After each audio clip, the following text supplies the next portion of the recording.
Chapter 15, Okuni-Mushi-no-Mikoto and the White Hare. This is a popular Japanese folk tale that gives an important message of being kind and helpful to everyone. Long, long ago, there lived a little white hare on the island of Okuni in Japan. Just across the sea was the mainland of Inaba. "Oh, how I wish to visit Inaba," yearned the hare.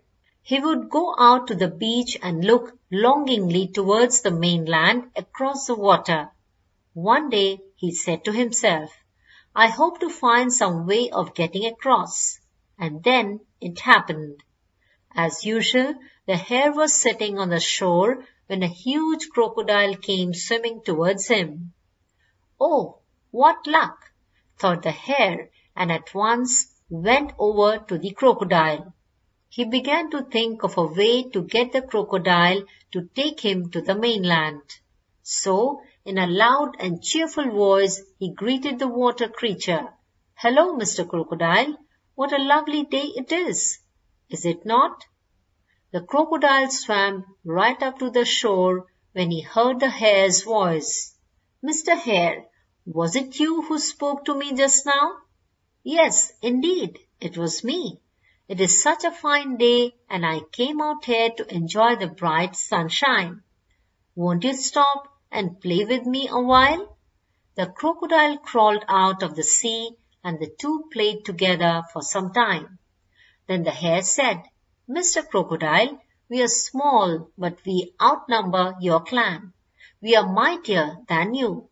"Oh no, you hairy one," said the crocodile in a conceited voice. "There are more crocodiles than hares. See for yourself. You live on land, while we live in water. There is 3 times more water on earth than land. If all the crocodiles who dwell in the sea get together, you hares will be nothing compared to us." "Now to play my trick," thought the hare. He said aloud, "I will only believe you if you can prove it. Call all your crocodiles to form a line from this part of the island to the mainland of Inaba and let me see." The crocodile hesitated for a moment and then answered, "Of course, I will show you." "Then let us bet," said the artful hare. "Summon all your crocodiles so that I can count the number from here."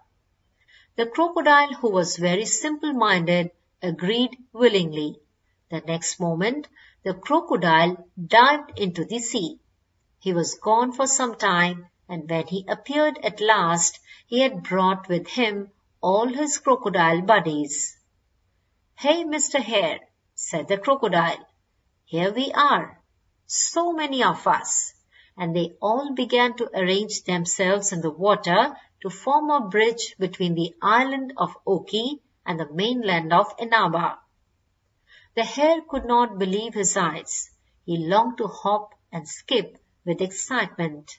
But he said in a calm and matter-of-fact tone, "Great! Now let me count you all. I will walk on your backs to the other side, counting each one of you.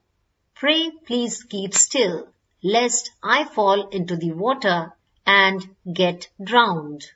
The next moment, the hare hopped onto the first crocodile, counting as he jumped from one to the other. 1, 2, 3, 4, 5, 6, 7. His last step was a long jump.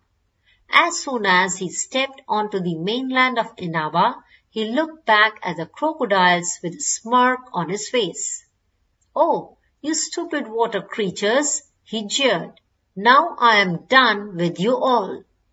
And he began to run, but he did not escape so easily. The crocodiles at once understood that they had been tricked and were mad with rage. Right away some of them ran after the hare and caught him.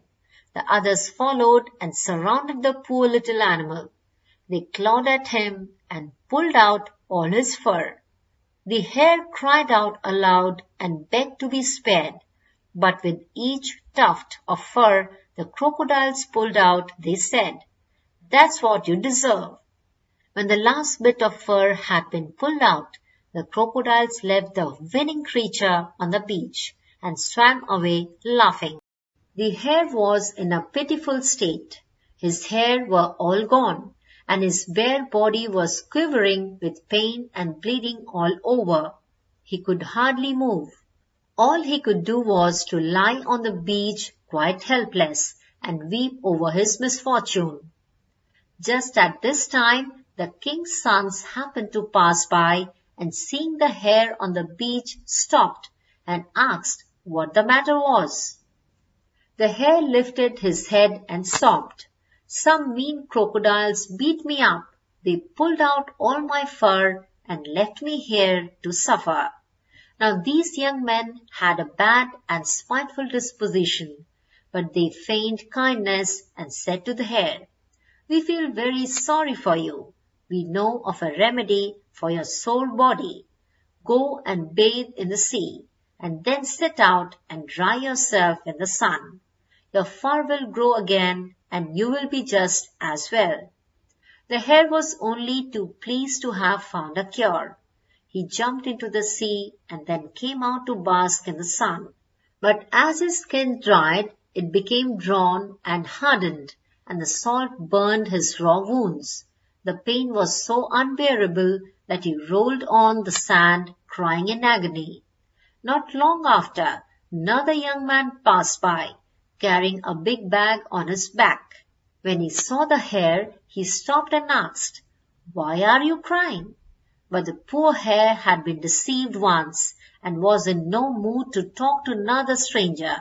He did not answer, but continued to cry. This young man had a kind heart.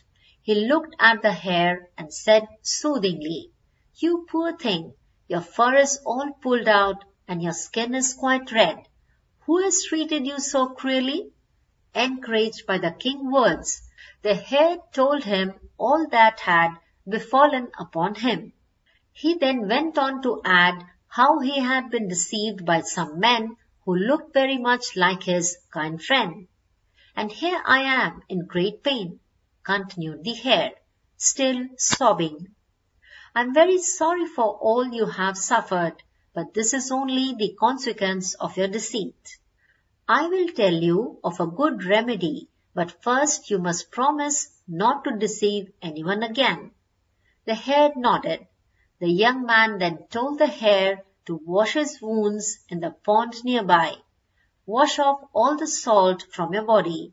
Then pick some of those kaba flowers that are growing near the edge of the water. Spread them on the ground and roll on them. The pollen on the flowers will help your fur to grow again, and you'll be quite well in a while."